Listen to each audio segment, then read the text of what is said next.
I will say something about Jake Paul. He's brought a lot of attention to boxing, bro, and he's giving a lot of these guys an opportunity. It's unfortunate that after this fight, Tank Davis is going to say goodbye to the sport because he's going to get guaranteed and paid $40 million. So that's absolutely ridiculous, but it is what it is, and I'm going to watch, especially because it's free. Yeah. If you were in that position, would you fight Jake Paul? Oh, hell yeah. I mean, they're back in the day when you had a lot of great fighters fighting each other in catch weights. You did have some smaller guys fight bigger guys. You know, I mean, and you had success in spots. The strangest boxing fight is finally here, Jake Paul versus Gervonta Tank Davis. Nobody predicted this one, and already the whole world of combat sports is abuzz about it. Even Terence Crawford chimed in with his opinion, stating the difference in weight is going to make the most impact. In his eyes, regardless of how talented Tank may be, size does matter, and Jake Paul is much larger. Crawford feels Tank's ability is elite, but climbing that kind of weight, the disadvantage is gigantic. Jake Paul versus Tank Davis, they just announced the fight.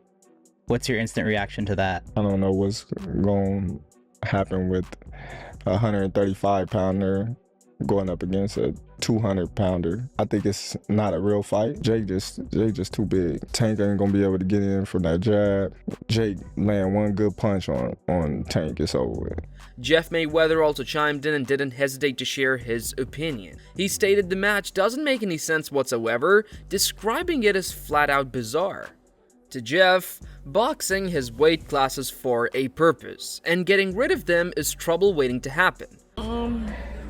It's kind of weird, because Jake Paul is extremely bigger than Tank, and I mean, but with it being a exhibition, it makes sense. It's fine. He got a big name that he's going to be fighting, but I mean, it really makes no sense because he's going to be weighing over 200 and some pounds. Tank's going to probably be weighing maybe at the most 147, 150. So I don't even understand why the fight is happening. Stephen A. Smith was also part of the conversation, and as usual, he came with fire. Stephen A. publicly addressed Jake Paul, informing him that he needs to fight someone at his age, size, reach, and weight. He rebuked Jake for always choosing fights that are more like spectacles than actual challenges. Smith contended that if Jake is serious about boxing, step in and fight someone his equal and show it. In his view, the fight looks more like entertainment than it does boxing. It's a money fight, I get you, and you want to make money. But at some point in time, if you keep telling us that you're taking boxing seriously and you want to be recognized as a big-time boxer/fighter, you're going to have to fight somebody closer to your age, who is a contender at the very least.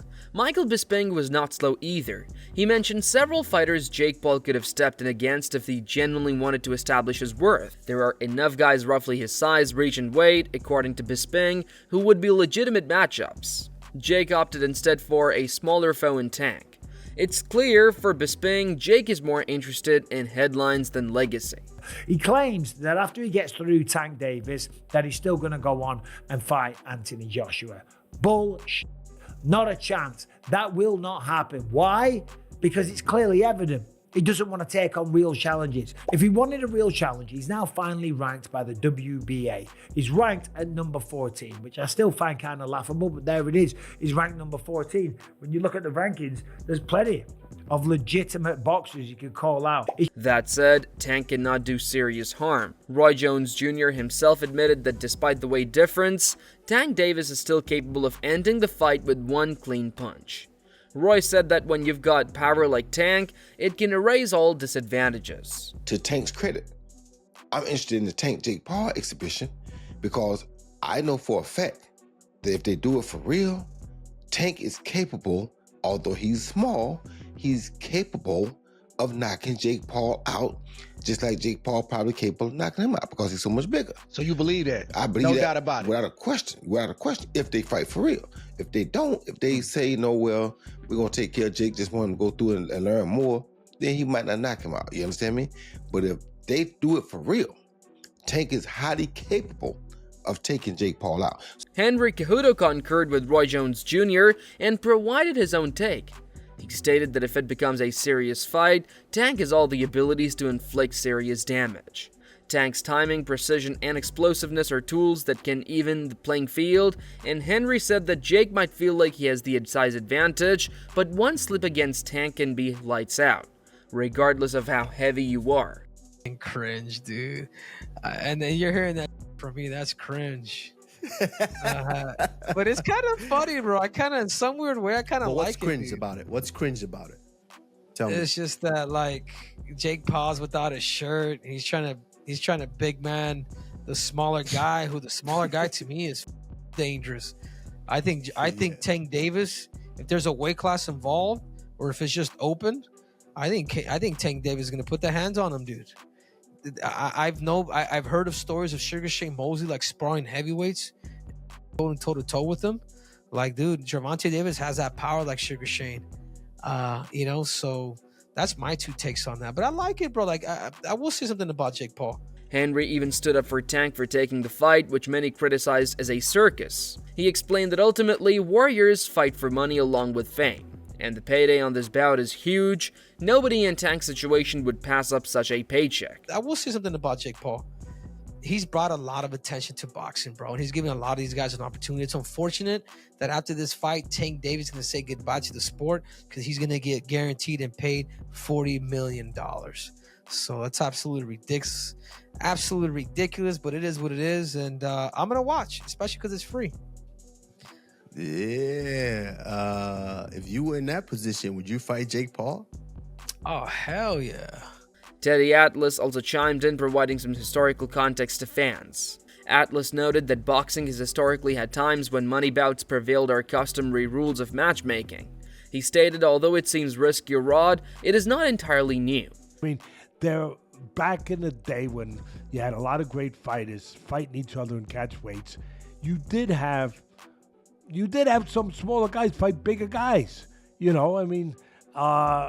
And you had success in spots. For Atlas, there is only one authentic selling point for this fight: skill against size. He analyzed it as a contest where Tank's world-class boxing abilities are pitted against Jake's enormous physical disadvantages. In his view, that's the only narrative that holds for here. Atlas said promoters are relying on that storyline heavily in selling tickets, and he conceded it works because fans are interested. In the boxing business, 50 years. If anything sold, it would be this. What if Tank Davis, who can punch, who is a hell of a fighter, who is the top 10 pound-for-pound fighter, what if he lands a punch on this bigger guy's chin, right, who's not a professional fighter? What happens? That's what would sell it. Even with that point, Atlas admitted he personally dislikes the matchup.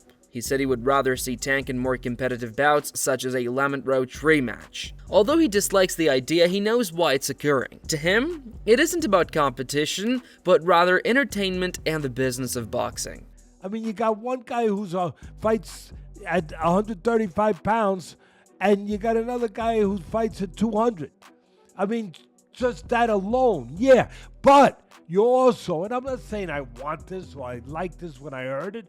No, I didn't like it, to be honest, for the optics and everything else I just said. But you do have one guy who, yeah, he's smaller, but he's a top fighter. He can punch, and he's fighting a guy who's not a top pro fighter, who's bigger. What if he hits him on the chin? It'll wind up selling. Atlas also advised Tank not to go up too high and wait to bridge the gap with Jake Paul. Teddy said that if Tank attempts to bulk unnaturally, it will weigh him down and cause him to lose his biggest asset: speed. He advised Tank to remain true to what he does best: bank on his natural gift and not attempt to play Jake's size game. For Atlas, Tank's skill is his hope alone, not extra baggage. Well, that's where I disagree with you, bud. I think he ain't putting weight on. He ain't gonna put weight on. I mean, I don't think he will. If he does, I think he's making a mistake. I agree with you 100%, Bud. But I don't think he will. I think Mayweather didn't really put weight on when he fought a brother. He came in whatever, probably around 150 something, and you know, he was Mayweather. He made him miss. It didn't matter. He couldn't hit him clean, and you know, and he did what he did. I don't see Tank Davis. I think it would be a mistake if he tried to put the weight on.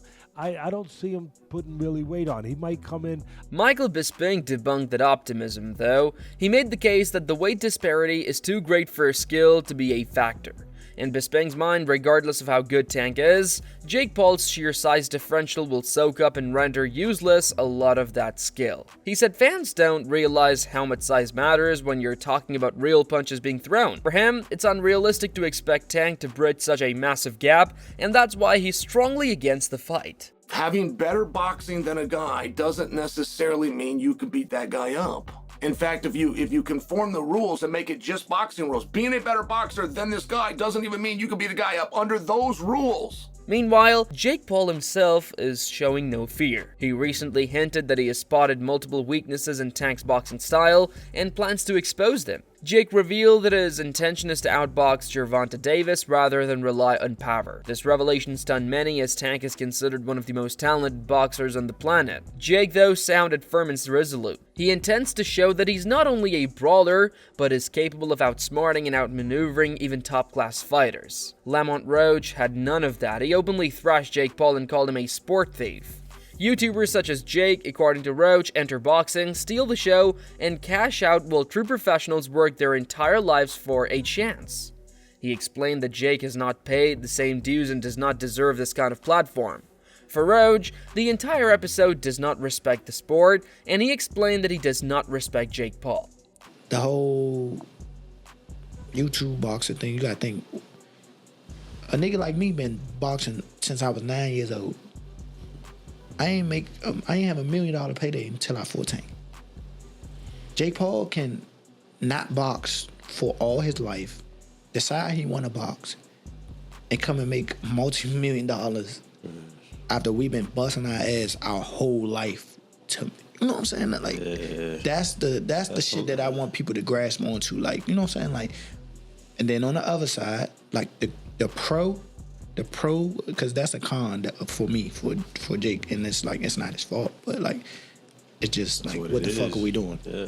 Lastly, Gervonta Davis' sparring partner also shared his brutally honest opinion. He stated that the fight is nothing but a circus show, and based on him, Tank does not require this fight to show his greatness, and Jake does not deserve the platform that he's receiving. He stated everyone is aware that this isn't an actual boxing event but merely entertainment, masquerading as a fight. Nevertheless, he conceded that Tank will report for duty and do his job, but fans mustn't make this for an actual legacy bout. Jake's a big boy. He probably not gonna have no problem. Tank's probably not gonna have a problem trying to hit him as hard as he can, because he probably thinks, I gotta hit this man because he's too big. Yeah. He's too big. I can't let him just press me out like that. But I mean, like I said, I don't know. It's a circus. It's a circus over there. You know, shout out to Tank. That's my man. But like, you know, go get you some money. I ain't even mad at you for getting that money, but you know, it's a circus over there. So, will Jake's size be too much, or will Tank's skills carry the day? We'll find out when the two step into the ring. Until then, let me know in the comments who you're backing, Paul or Tank. And don't forget to subscribe for more breakdowns on the craziest fights in combat sports.